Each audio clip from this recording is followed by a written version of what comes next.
नमस्कार, आप देख रहे हैं बाड्रा हलके का number 1 news channel Haryana live today. हलके में चुनाव प्रचार पूरी रफ्तार पकड़ चुका है। सभी प्रत्याशियों ने अपने सभी मोहरे चुनाव प्रचार में उतार दिए हैं और चुनाव प्रचार में अपनी पूरी ताकत झोंक दी है। आज इसी कड़ी में निर्दलीय उम्मीदवार सोमवीर घसोला के चुनाव अभियान का माहौल क्या है, देखिए इस पर हमारे संवाददाता की ग्राउंड रिपोर्ट।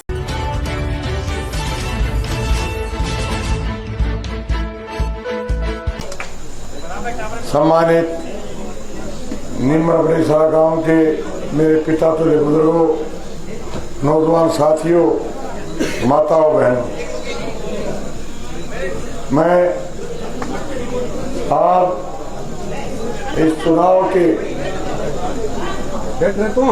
जैसा कि आपको पता है कि 5 तारीख को हरियाणा विधानसभा के चुनाव होने हैं और इसी जनसंपर्क के तहत हम आज निम्न गांव बरेसरा में पहुंचे हैं और मैं सबसे पहले गांव से लेट होने के लिए माफी मांगता हूं, क्योंकि आज जो हमने एक लड़ाई छेड़ी है हल्के में, बाढ़ के मान सम्मान और स्वाभिमान की लड़ाई, उसके लिए जहां भी हम गांव में जा रहे हैं वहाँ बहुत ज्यादा मान सम्मान आपके भाई को, बेटे को इसलिए मिला हुआ है और लोग निकल देते। जैसे प्रोग्राम स्वागत आज आपके गांव में किया है, ऐसा स्वागत और कहीं हुआ भी नहीं है।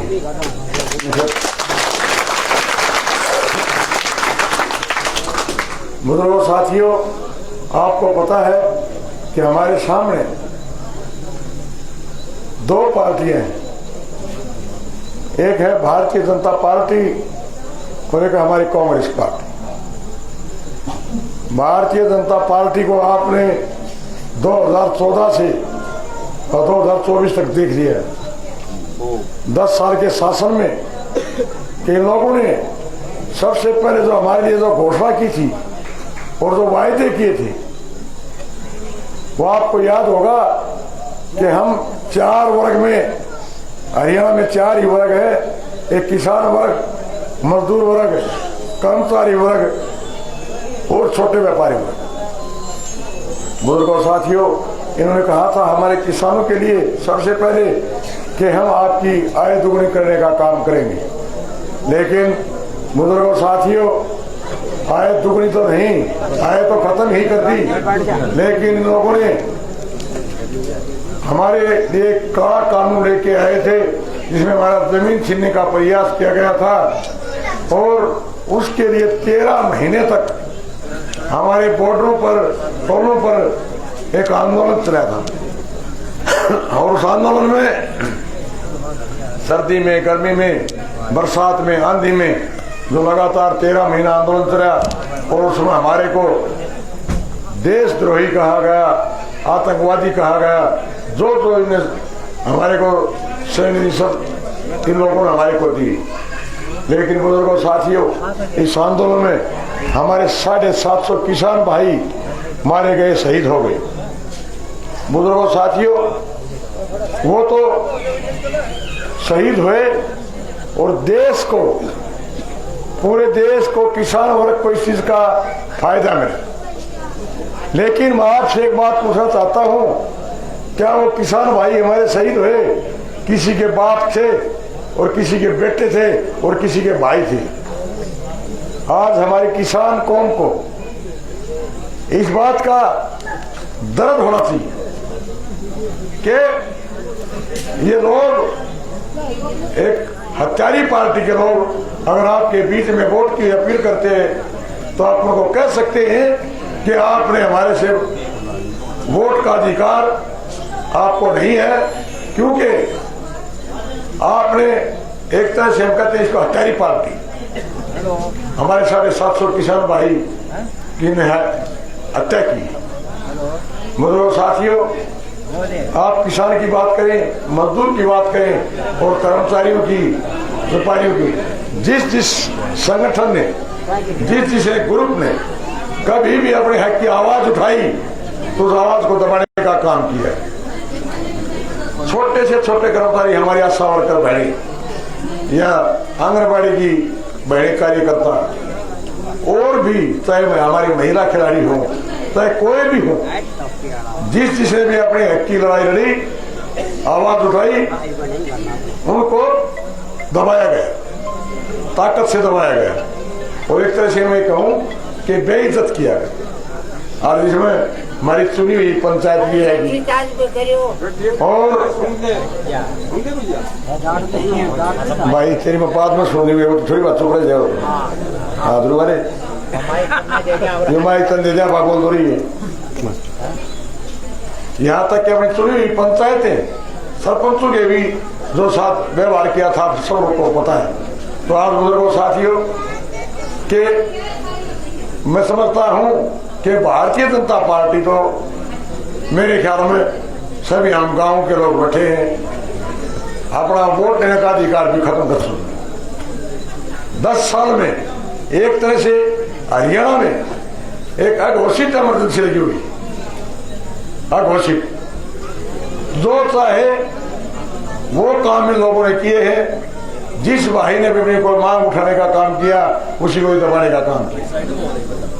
बुजुर्गों साथियों, आज इस पार्टी ने एक अपना कमियां छुपाने के लिए मुख्यमंत्री बदल दिया। क्या होगा उससे? कमी छुप जाएंगी? 10 साल का शासन या क्या उनकी नीतियां बदल जाएंगी? वही नीतियां रहेंगी। चाहे आप मुख्यमंत्री बदल दो, चाहे उम्मीदवार बदल दो, लेकिन इनकी नीतियों में कोई फर्क नहीं आएगा। अगर किसी भाई का ये शक हो कि भाई अब इनका मुख्यमंत्री बदल गया या इनका उम्मीदवार बदल गया, तो इनकी नीतियों में कोई फर्क नहीं आएगा। बुजुर्गों साथियों, तो आपसे मैं एक विनती और आग्रह करता हूं कि इस हत्यारी पार्टी को तो कम से कम आप जवाब दे ही सकते हैं। और आज आपको पता है कि मैं यहाँ पहले भी आया था, और मैंने उस टाइम आपको कहा था कि कांग्रेस पार्टी ने अब की बार सिस्टम चेंज कर दिया है कि कांग्रेस पार्टी मेरिट के आधार पर टिकट देगी, और आप जिसका नाम लेंगे सर्वे में वही आपका उम्मीदवार होगा, और उसी को आप जिताने का काम करना। लेकिन बुजुर्ग साथियों, आपको इस बात का पता होगा, मैं एक निम्न बड़ेसरा गांव में एक धन्यवाद देना चाहता हूं कि जो सर्वे हुई उसमें सबसे टॉप का नाम आपने मेरा लिया, उसके लिए आपको धन्यवाद। बुजुर्ग साथियों, वो सर्वे भी सब कुछ धैर्य रह गए, क्योंकि कुछ चंद परिवार ऐसे हैं कि आम आदमी गांव का किसी भी पार्टी में अगर ये मेहनत करके जाना चाहता हो तो ये भूल जाना कि ये परिवार उसको आगे नहीं आने देंगे, उसको टिकट नहीं देंगे। हमारे बारडा हल्के में 60 आवेदक थे टिकट के, 60 आदमी, और जब हमें ये पता चला कि ये लोग टिकट बाहर दे सकते हैं, उसके बाद मैंने कांग्रेस हाईकमान से बात की और उनके बीच में जाके कहा कि आप ऐसा मत करो, क्योंकि हमारे हल्के में 5 साल से हर गांव में, हर गली में ये आवाज उठी हुई है कि अब की बार हमारा एमएलए हमारे हल्के का हो, हमारा कैंडिडेट आप पार्टी टिकट देगी वो हमारे हल्के में देगी, क्योंकि हमने पूरे गांव जाकर, ढाई जाकर ये आपकी हमने बताया कि पार्टी की ये नीतियां हैं कि आप हमारे हल्के में टिकट देंगे। बुजुर्गों नौजवान साथियों, हमने ये कहा आप इन 60 में से आपको जो अच्छा लगता हो या 2 लाख मतदाता बाढ़ हल्के में और हैं, उसका किसी का भी नाम ले दो और उसको आप टिकट दे दो, हम उसको जिता के आपके पास लेके आएंगे। लेकिन बुजुर्गों साथियों, ये 60 भाई जो हमारे थे, सबके सामने और भाई जब सारा साठ्यात बात हुई ने तो मेरे भाई योगा वासी आ गए ने तो हम तो को नहीं बन तो इसका विरोध करा अरे तुमने कुछ दिखा उन्होंने से ने ये भी अवसरवादी लोग, ये भी अवसरवादी लोग हैं। जब सबकी बात हुई थी कि बाढ़ आके मान सम्मान और स्वाभिमान की लड़ाई लड़ेंगे वो भाई कोई भाई के किसी के कोई बात हो अगर इसको बाहर टिकट देते हैं कहीं भी तो आप लोग जिसको एक आदमी चुन दियो हम उसका साथ हो जाएंगे। सबकी बात हुई लेकिन बुजुर्गों साथियों जब ये बातें हमने वहां हाईकमान तक कही लेकिन वो कोई बात नहीं मानी गई तो हमारे को जब टिकट हमारी काट दी गई तो कई साथियों के हल्के से बहुत फोन आए और उन्हें किसी ने दबाव से किसी ने प्रार्थना से और सबने कहा कि प्रधान जी आपने चुनाव लड़ना पड़ेगा। बुजुर्ग साथियों ने कहा कि हमारे पास टिकट नहीं है, हम कांग्रेस पार्टी में काम किया है, टिकट किसी और को है, हम चुनाव नहीं लड़ेंगे। लेकिन सबने हमारा दबाव और प्रार्थना भी करके और कहा कि आप चुनाव लड़ो, इसलिए कि आज ये चुनाव नहीं है, हम आपको एक प्रार्थना करते हैं और चाहे दबाव दे रहे। एक काम आप हमारे कहने से कर दो कि आज ये मात्र एक चुनाव मत समझ बढ़ रहा है, आज बाढ़ आगे मान सम्मान और स्वाभिमान की लड़ाई है। क्योंकि पिछले 25-30 साल से हमेशा से बाढ़ हल्का हमारे पॉलिटिशियनों ने बड़े नेताओं ने इतना कमजोर मान लिया है कि यहाँ हर बार किसी भारी व्यक्ति को उतार देते और ये लोग टिकट लेके चुनाव लड़के जीत के दोबारा गांव की तरफ देखते नहीं और 5 साल तक पूरे हल्के का शोषण होता है। बुजुर्गों साथियों आपने देखा था पिछले साल हमारे नैना जी एमएलए थे, कहां से थी? सिरसा थी। कोई निमड़ बड़ेसरा गांव का कह सकता आदमी कितनी बार आपके गांव में आए? नहीं आए, आएंगे भी नहीं, कोई नहीं आएगा। ये भाई आए हैं, अगर गलती कर दी भी कोई नहीं आओ, क्योंकि जिस तरह से किसी आप निमड़ बड़ेसरा गांव में कोई भाई चाहे कहीं काम करता हो कहीं रहता हो लेकिन बार त्योहार किसी दिन वो गांव में जरूर आएगा। क्यों आता है? कि उसकी भावना यहाँ से जुड़ी। इसीलिए जो आदमी हल्के का नहीं होगा उसकी भावना हल्के के साथ नहीं होगी और हल्के के साथ नहीं होगा और वो बढ़ के चले जाएंगे तो आपका शोषण से अलावा कोई चारा नहीं होगा। 5 साल तक फिर शोषण होगा।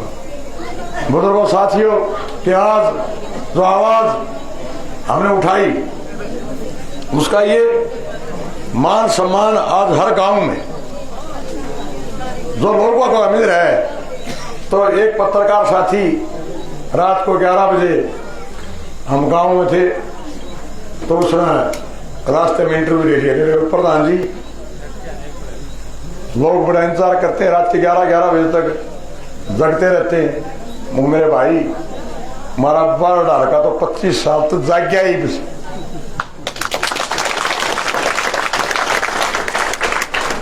नहीं तो हम तो सो रहे थे सब और गलती हमारी भी नहीं है क्योंकि हमारे गांव में लोग हर जगह आपने पता कि शहर में तो लोग बहुत तेज होते हैं, गांव में लोग सब साफ दिल के होते हैं और विश्वास जल्दी कर लेते हैं। और ये नेता लोग झूठ बोलने में इतने माहिर होते हैं कि बात बात में सपनों का मेल खड़ा कर देते हैं और हम उनकी बातों में आ जाते हैं। उनकी बातों में आगे बढ़ के चले गए दोबारा उनकी तरफ। बुजुर्गों साथियों बहुत गजब की बात मैं आपने बताऊं, बहुत बड़ा सवाल जो आज हर गांव में मेरे सामने उठ रहा है। क्या कहते हैं हमारे बुजुर्ग भाई प्रधान, तू बड़की फिर भी आओ। कितना गजब का सवाल है। सोचो इस बारे में। क्यों कह रहे हैं? इसलिए कह रहे हैं कि हम बाहर के आदमी का चुनाव करते हैं, उसको चुनते हैं, वो लोग दोबारा आते नहीं, इसलिए वो बुजुर्ग कहते हैं, हमारे पर भी वो डाउट करते हैं, शक करते हैं कि भाई दोबारा आओ, मैं कि जाऊं तो रह तू ना बताओ तो भी आऊंगा जी बैठा रखी है। लेकिन एक दिमाग में ऐसे बांट दिया, बाढ़ डाल के इतना पिछड़ापन कर दिया कि कोई भी आदमी इस बात में यकीन नहीं कर पा रहा कि हमारा एमएलए हमारे हल्के में आएगा। इतनी राजनीतिक तौर पर अभी कमजोर कर दिए। वैसे तो हम क्रांतिकारी हैं, बाढ़ डाल के लोग सब कहें ठा जाए 1 मिनट में सुसाट, लेकिन राजनीति का मामला में इतना कमजोर है हम और इतने पिछड़े हुए हैं कि इन लोगों की बातों में आ जाते हैं। हम एक बार भी ये नहीं सोचते कि हम क्या करने जा रहे। बुजुर्गों साथियों, आज हमारा जो कांग्रेस का उम्मीदवार है वो इतना भला है कि 3 बार वारवान हरा की भेजा है।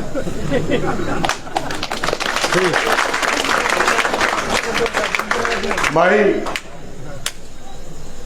इतना बड़ी हवा में टिकट मांगने खातिर दिल्ली में बैठे थे तो 20-25 आदमी लोहारू हल्के के मिल गए। तो भाई आपको समझ भाई कौन सा टकराती है, कौन सा ले है, किसका करसो निमले भाई प्रधान जी बैठ जाएगा महिंद्रा आप बैठा दिया बैठा दियो भाई बाबूजी मैं बताऊँ सुनो। हाँ मैं अपने खासियत बताऊँ मोबाइल थम किस तरह तुमने बोले भाई हम तो प्रधान जी कांग्रेस का नेता मिलना आया था बड़ा मौके बाद बोले हम तो न्यू कहना आया हाँ आग भाई वो कर वासी हमने कह पर और रहना पड़ा जब थल टकरे नहीं बंद भाई हल्के के लोग वहां तक पूछ गए। फिर भाई एक बात बताओ इसमें इसी के खास बात से और थम हिस्सा हुए कोई यार 3 में तो हरा दिया कि मैं तो सोच रही बोले एक बार इबकत जमाने जब करा आ गया तो ये आवाज दिल्ली में पूछ गई तो उन लोगों ने सोचे भाई का तो ठिकाना बदलो। हराने भी कह दी अब मैं ठिकाना बदलो। ठिकाना क्यों बदलो भाई? तू तेरे हल्के में तो लोग काम करा होता ठिकाना बदलने की जरूरत पड़े थी के? गलती एक बार हो सकती है किसी इंसान से, 2 बार भी हो सकती है, 3 बार गलती नहीं होती।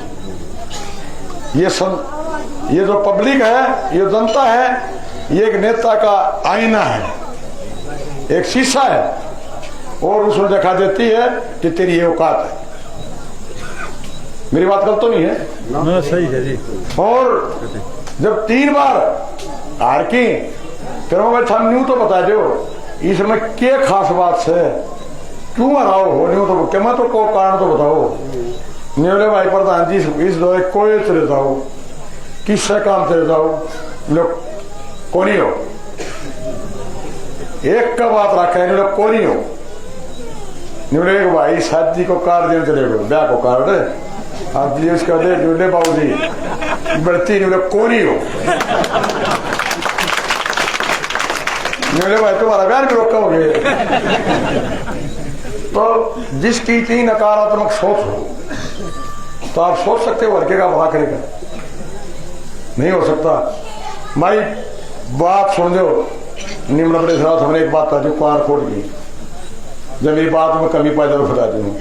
जब गलती तो कर दी तो जिस तरह नैना माता ने धोखा है ना 5 सारी उसने फालतू है धोखा ना गलती तो कर दी और भाई ठीक ठाक उतर गया और मारा का ध्यान दे लियो। हाँ तो मैं एक बात बता रही हूँ तमीम का साथ दियो बाकी सामने एक भरोसा और विश्वास रहता हूँ ईब का थम मन बना दियो आग का बाढ़ डाल का मैं हरियाणा कितने उड़ रहता तो 5 एक देता हमने बता दियो।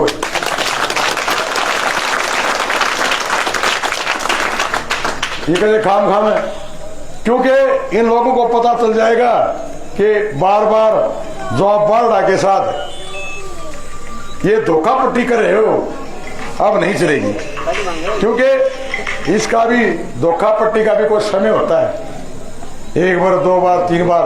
और कमाल की बात देखो कितना हल्का हमारा बाढ़ हल्का इतना कमजोर मत दिया। एक भाई तो 3 बार उड़ाता है हरकी तो सामने चले गए हो, और एक भाई 3 बार लुहाड़ो तो हरकी उड़ाएगी। या भाई यू पूछा होता है क्या बाढ़ हल्के में 115 गांव में किसी मां ने ऐसा लाल पैदा नहीं किया था तो बाढ़ हल्के का नेता तो कांग्रेस के जो लगातार हामिद का एक न्यूज समझो भोजन बढ़ते जा रहे हैं। अब तो भोजन बढ़ गए इनके कि ये आएंगे चुनाव लेके यहां से चले जाएंगे और दोबारा हमारे बीच में नहीं आएंगे। और एक तरह से हमारे को इतना पिछड़ा कर दिया। आज मैं बात आपने पूरे हक से बता सकता हूं कि मैं भी पूरा हरियाणा घूमया हूं और थम भी घूम रहा होगा। 90 हल्का में अगर बाढ़ आ जैसा पिछड़ा हल्का कोई एक हो तो मुझे बता दो। और ये सब जब तक हमारी राजनीतिक सोच नहीं है और राजनीतिक जागृति नहीं है उसके कारण हमारे साथ हुआ है। तो बुजुर्गों, नौजवान साथियों, माताओं बहनों, जो आपने मान सम्मान आज मेरे को इस गांव में दिया है, मैं एक तरह से आपका कर्जवान हो गया। और मैं भगवान से दुआ करूं कि यह ताकत मुझे दे तो मैं सुधा ब्याज थरकता हूं। और भाई जैसे भाई ने बताया रोहित ने कि आज आप एक बात है, वो आदमी मेरे ख्याल में 70 साल का तो हो गया होगा, ये अपना उम्मीदवार है कांग्रेस है 70-75 साल का आदमी होने के बाद में तो भी उसने ये नहीं पता कि अपनी माँ बहन बेटी से कैसे बात करते हैं, क्या कहा जाता है। मेरा खाता तो भाई वोट बड़े सरा की छोरी विदा है मांगना है सबका बालक जाएंगे और मेरी माँ बहन बेटी और भी बोलता है और उन बिहार में बोल रहा है तो वो सबक माँ तो जो वो सका मैं भले उस भले इंसान ने ये सोचनी चाहिए बहन बेटी सबकी बराबर होती है। और वो बिहार में बोला तो भाई बिहार के और नहीं होती, वो माँ बहन बेटी किसी की नहीं है। तो जो इस तरह का इस उम्र में भी जिसके पास ये शब्द हैं, ये इज्जत बहन बेटी की करता है इस तरह की, तो आप समझ सकते हैं कि वो उम्मीदवार की सोच कितनी घटिया है और वो आपके लिए क्या कर सकता है। क्योंकि कल ना अगर रजिस्ट्रार बढ़ जाए तो भाई हमारी तो को बहन बेटी जा फिर भी कह तो अरे भाई काम तो मिले तो सब जा है।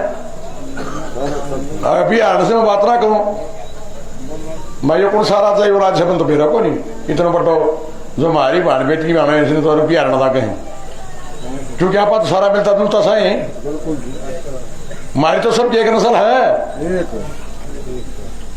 ये हमारी नस्ल ने खराब करे है, वो भी गलत बताओ है। तो आप क्या मानते हो ऐसे लोग का? जिस घर में अगर माँ बहन बेटी की इज्जत नहीं है वो घर का भी प्रोग्रेस नहीं कर सकता। हमें पता है, जानते हैं हम सारी सब कुछ, लेकिन हमारे माँ बाप ने ऐसे संस्कार नहीं दिए हम किसी के बारे में छोटी बात बोले। और बुजुर्गों साथियों, जो भाई ईसा सोचते है तो उसका हिसाब ला रही हो थम थारा के करेगो। ये थारा तो है सीधी सी बात यह है, थारा सारी बात मैं खोरी की बता दी, ई मन्यू बता दो यो काम निम्र बड़े सरा दोनों एक सो हाँ तो मन्यू बता दो मन ने कितना समर्थन दे हो 300 वोट भाई हाथ खड़ा के बताइए इनने कोई करे की बात नहीं जीत है आपकी। आए सामने क्यों खा के हो नहीं। धन्यवाद भाई, पूरा समर्थन है।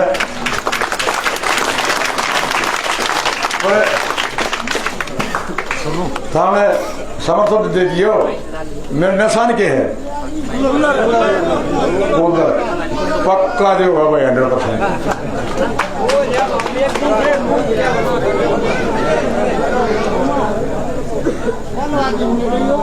कोई भाई के तो मुझे तरीके से कर ले तो अपनी बात बन जाती।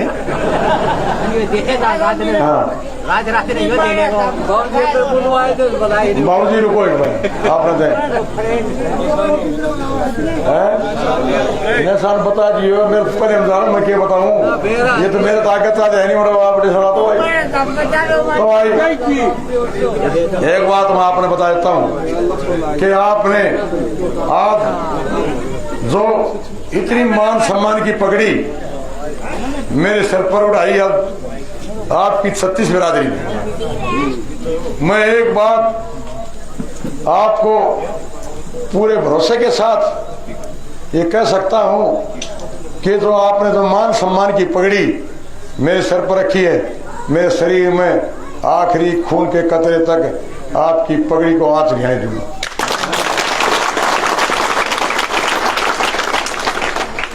ये नेता तो कह रहे बताया, तो मैं बताऊं सच्ची बात, क्योंकि मैं राजनीतिक नहीं हूं, ना मेरे दादा मिले थे ना मेरे बाबू थे।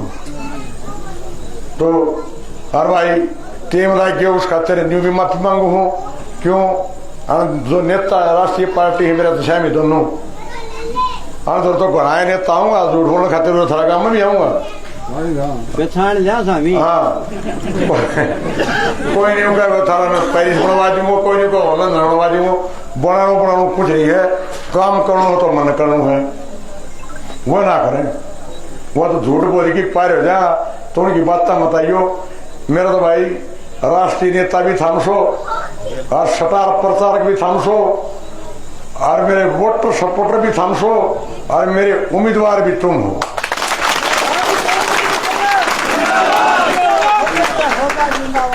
तो जो मन तो भाई जितना टाइम लग जाए, ये भी राष्ट्रीय पार्टियां हैं, वो तो आऊँ राम राम करके बोल की भाषण दे की पारसा मन तो भाई सब जाना पड़े नहीं, क्यों मेरी तो यह भाईचारा की कमाई है, यह भाईचारा तो भाईचारा नाराज हो जाए मैं तो कोई काम था और मैं भाईचारा नाराज ना करेगा और सब रहे रहूंगा तो एक बार बैठ जाए फिर उठे ना करेगा। तो आपने तो मेरे को मान सम्मान दिया, इतना वो दिया, इसके लिए मैं बहुत बहुत धन्यवाद करता हूँ। जय हिंद, राम राम। आपने जो ये लाइव प्रोग्राम देखा, आपको ये हमारा लाइव प्रोग्राम कैसा लगा, और ऐसे ही अगले लाइव प्रोग्राम के लिए जुड़े रहे हमारे साथ। तब तक मैं और मेरी टीम आपसे विदा लेते हैं। धन्यवाद। बाड्रा हलके में होने वाले विधानसभा चुनाव की प्रत्येक गतिविधि के लिए जुड़े रहें हरियाणा लाइव टुडे के साथ और चैनल को लाइक, फॉलो व सब्सक्राइब करना ना भूलें। फिर मिलते हैं एक ऐसी ही नई खबर के साथ। धन्यवाद।